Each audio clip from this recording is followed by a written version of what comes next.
beberapa jamaah saya di grup WhatsApp saya dan inbox saya, ada seorang perempuan curhat begini sama saya. Ini nyata, Ustadz, saya sedih Ustadz karena ini suami saya Ustadz suka bohong sama saya Ustadz. Bohongnya ada di mana ibu? Ini jamaah saya curhat sama saya bu.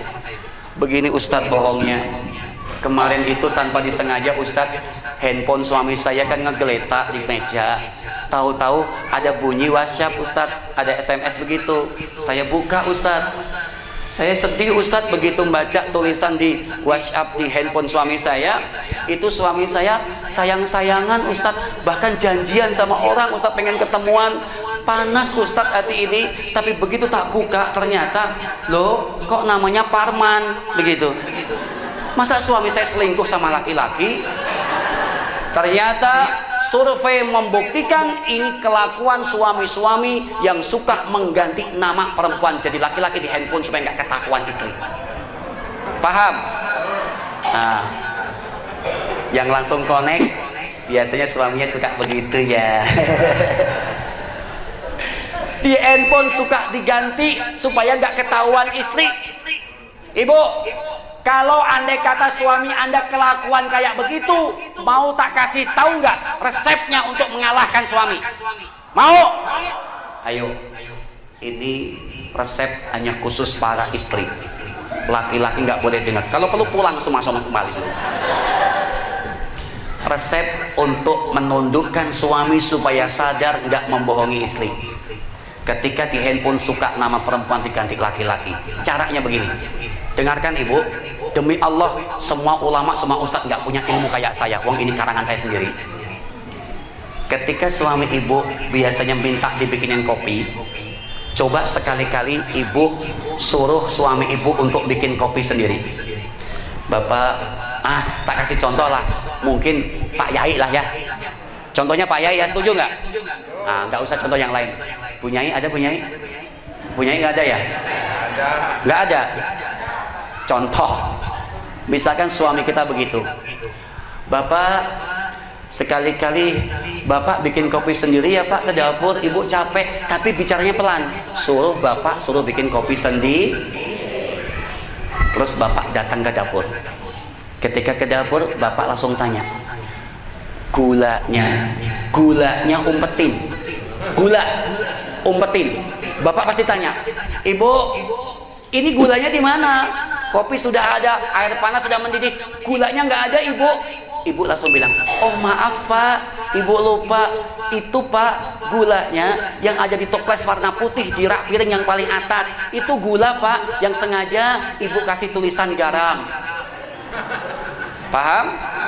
Bapak pasti protes, Ibu gimana sih Bu? Ini kan gula, kenapa Ibu kasih tulisan garam? Ibu jawabnya pelan-pelan, biasa Pak, biar semutnya salah alamat. Ibu bilang pelan-pelan, loh kok bisa Bu? Iya, sama kan di handphone Bapak nama Mirna, Bapak ganti Parman. Paham? Itu untuk menegur suami yang suka ganti-ganti nomor nama perempuan ganti laki-laki. Itu resepnya. Subhanallah. Maka dari itu saran saya ibu, ayolah, apapun bentuk resikonya, lihat sejarah menceritakan secara tersurat di dalam Al-Quran ketika Allah akan turunkan manusia sebagai penghuni di muka bumi, yaitu kali pertama, wa id qala rabbuka lil malaikati inni ja'ilun fil ardi khalifah ataj'alu fiha may yufsidu fiha wa yasfiqu dima wa nahnu nusabbihu bihamdika wa nuqaddisu lak. Ini kali pertama Allah akan ceritakan Nabi Adam alaihissalam. Nabi Adam itu ibu diciptakan Allah, dikasih pendamping yaitu ibunda Hawa untuk tinggal di surga, wa zaujukal jannah. Kemudian Allah perintahkan Adam, sampaikan juga kepada istrimu, kau makan seenaknya, hai susi'tuma rogodan, semua ini milikmu, tapi ingat, wala taqraba hadhihi syajarah, jangan kau dekati pohon yang satu ini kata Allah. Tapi ternyata iblis laknatullah itu dengar ucapan itu dan akhirnya dirayu di surga. Nabi Adam dirayu sama iblis, nggak mau untuk mendekati pohon itu. Ternyata siapa yang berhasil dirayu sama iblis? Siapa? Ibunda Hawa. Berarti apa? Pangkal segala kemaksiatan ini munculnya dari perempuan. Maaf, bukan menghina perempuan, emang itu. Akhirnya saking cintanya suami kepada istri, gak ngelihat bahwa permintaan istri itu dilaknat oleh Allah karena saking cintanya, ilmunya hilang Ustaz. Diturutin, dipenuhin gak pada waktu itu? Diturutin gak? Itu gara-gara ibunda Hawa ngerengek-ngerengek sama Nabi Adam, meminta supaya untuk mengambilkan buah yang dilarang oleh Allah Subhanahu wa taala. Ini artinya apa? Ternyata Islam menyatakan jangan segampang itu kau turuti permintaan istrimu, sekalipun kau cinta mati sama istrimu, tapi lihat permintaan itu nanti akan menjauhkan dari rahmat Allah ataupun tidak. Berarti suami harus punya ilmunya dulu. Jangan mentang-mentang senang sama istrinya, kasihan sama istrinya dan sayang, akhirnya permintaan istrinya pun semua diturutin. Bapak, ternyata perempuan dalam rumah tangga, seorang istri kita itu bisa menjadi madu dan juga bisa menjadi racun. Paham tidak? Bisa menjadi madu dan bisa menjadi racun. Artinya apa? Kalau mulai besok istri kita nggak mau kita madu, kita racun saja sama-sama saya.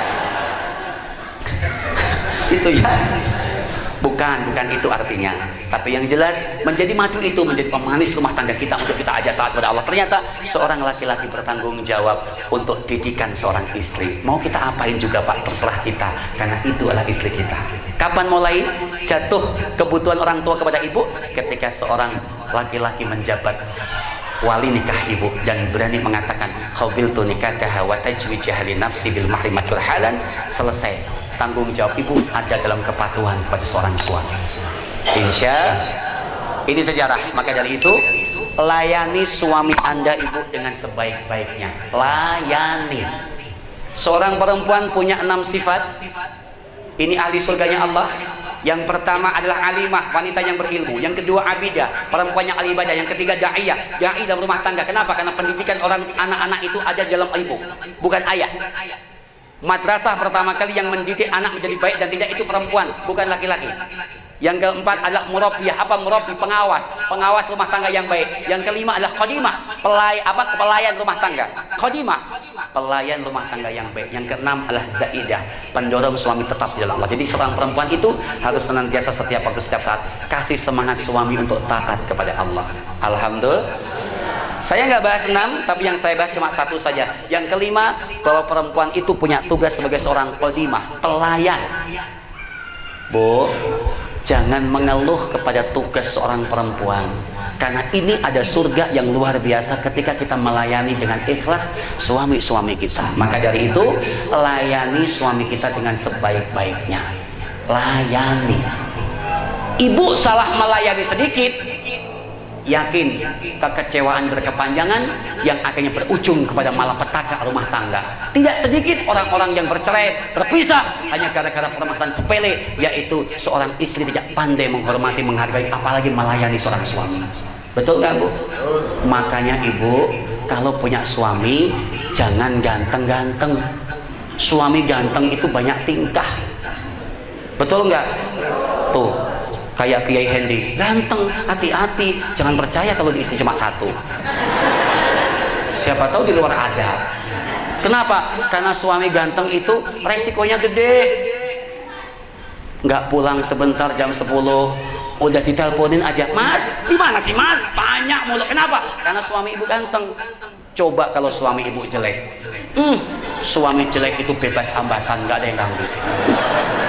Suami ibu mau jam 1 nggak pulang, santai. Jam 2 pulang, santai, karena suami jelek. Bagaimana bisa pusing kuntilanak nggak doyan? Iyalah, bebas hambatan. Maka dari itu kalau nyari suami jangan yang ganteng-ganteng, yang jelek saja. Alhamdulillah, syukurin dah punya suami jelek. Bu, layani ya. Titip 1 sebagai penutup taklim saya, layani suami dengan sebaik-baiknya. Salah melayani ibu, akhirnya apa? Petaka muncul. Godaan suami kita itu di luar itu luar biasa banyaknya. Betul nggak Bu? Yang menggoda itu rambutnya pirang, tubuhnya seksi, nggak kayak yang di rumah. Makanya perhatikan, kalau ibu sudah mulai nggak pandai membahagiakan suami, suami mulai aneh-aneh, pulang mau kerja mulai nggak pulang, mulai telat dan lain sebagainya, sembunyi-sembunyi dalam hal keuangan dan lain sebagainya, ini tanda-tanda. Akhirnya Salah ibu melayani suami, nggak pandai melayani suami, suami ibu akhirnya selingkuh. Kalau sudah selingkuh, nikah lagi, yang salah siapa? Yang nyesel siapa? Yang sakit hati siapa? Perempuan bukan? Tah, di situ. Tapi beda kalau ibu pandai membahagiakan suami. Masya Allah. Mega Mustika udah katakan, jandanya Joni Iskandar. Merah bibir, merah pipi, kekasih untuk siapa? Berarti kecantikan kita untuk suami, betul? Akhirnya begitu ibu tahu suami ibu kawin lagi, suami ibu selingkuh, ibu cuma nonton TV di rumah, pegang handphone, kepengin telepon suami nggak diangkat-angkat, SMS nggak dibales-bales. Akhirnya apa? Ibu melamun sedih karena suami selingkuh. Setannya Siti Badriah akhirnya datang ke otak ibu. Siti Badriah di telepon nggak diangkat-angkat, di SMS nggak dibales-bales, sudah sebulan nggak pulang-pulang, aku di rumah jadi kebingungan. Ada tetangga tahu membawa berita duka, ternyata suamiku sedang bahagia dengan maduku, kawin lagi. Iya kan? Suami ibu kawin lagi karena ibu nggak pandai melayani. Begitu tahu suami kawin lagi, ibu penasaran, siapa sih selingkuhan suami saya? Apakah saya kurang cantik? Hah? Kok sampai suami saya nikah lagi? Apakah pelayanan saya kurang memuaskan? Kok suami saya menikah lagi? Akhirnya apa? Ibu panas, ibu cari tahu siapa itu selingkuhan suami ibu. Akhirnya ibu nyebar mata-mata untuk mencari tahu, meminta foto siapa itu, mana fotonya, emang dia cantik apa. Begitu masuk ke handphone ibu, dikasih sama tetangga, nih foto selingkuhan suamimu. Terus ibu ngeliat, Masya Allah, ternyata dia muda, dia cantik. Pantesan suami saya tergiur sama kamu. Oh, dia masih muda dan dia cantik. Dia lebih cantik daripada saya. Sakit hati ibu dalam hati. Akhirnya apa? Siti Badriah lewat, Rita Sugiarto yang datang. Sambil ngeliat foto Rita Sugiarto. Cantik memang aku akui, usia muda pun dia miliki. Pak Yai pulang. Assalamualaikum, dibuka pintu, marah-marah istri. Pantas saja suami pulang layani, suami pulang layani. Sekalipun kamu tahu suamimu selingkuh, jangan langsung dimarah-marahin, capek layani dulu. Kapan etika seorang istri ketika menghadapi hal semacam itu? Udah bodoh amat, mau mati mau gak, biarin aja. Yang penting saya ngaji aja. Jadi bu, etika seorang wanita ketika menghadapi suami selingkuh, layani dulu, jangan ditembak mentah-mentah di depan. Itu dia masih capek, betul tidak? Kok kayak di foto saya pak? Jadi layani ya, cepetan apa kalau hidup lah? Hidup nggak? Oh turun listriknya ya? Oh iya, saya ada minum bapak, saya dikasih dulu, saya minum dulu ya.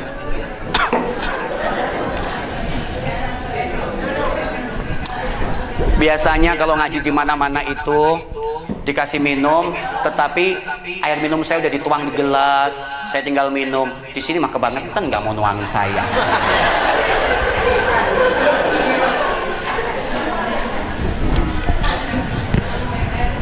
Udah kebangetan, nggak mau nuangin, dikasih minumnya air putih lagi.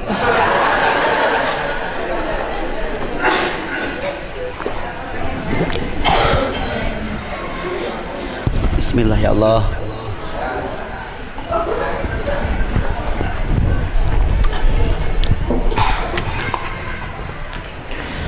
Maka dari itu ketika kita protes sama kelakuan suami kita, tunggu suami kita hilang capek, hilang lelah, baru kita bicara. Dan tetap kendati pun suami salah, diharamkan seorang perempuan suaranya lebih tinggi daripada suami, harus lebih lembut, karena itulah etika seorang wanita soleha. Betul ibu? Pelan-pelan nanti bicara sama bapak, tapi layani, jangan malah marah-marah. Pantas saja, jangan. Otomatis kalau suami belum ibu sudah marahin, akhirnya suami cuma mandi, ganti baju, dia bawa baju lagi, dia pergi lagi, nggak betah di rumah. Kenapa?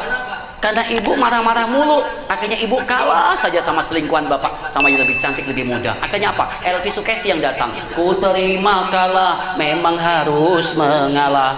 Kebanyakan mengalah, cita-cita tak ikut nimbrung. Sakitnya tuh di sini, di dalam hatiku. Cita-cita tak lewat, Siti Badriah datang lagi. Aku meriang, aku meriang.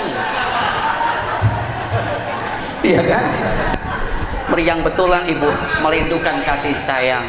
Ternyata kunci awal jawabannya itu adalah perempuan yang tidak pandai untuk memuliakan suami. Ketika ibu sudah muliakan, tapi kenapa kok suami masih aneh-aneh? Mungkin ini ada kebaikan-kebaikan yang Allah berikan, tetap ibu belum sadar. Maka dari itu tetap sabar untuk menjalani kehidupan rumah tangga. Alhamdulillah. Ini saja ibu bapak, sudah mau maghrib ya. Karena kalau tak sampaikan panjang lebar, nanti waktu saya nggak ada istirahat untuk acara malam ini, masih satu lagi.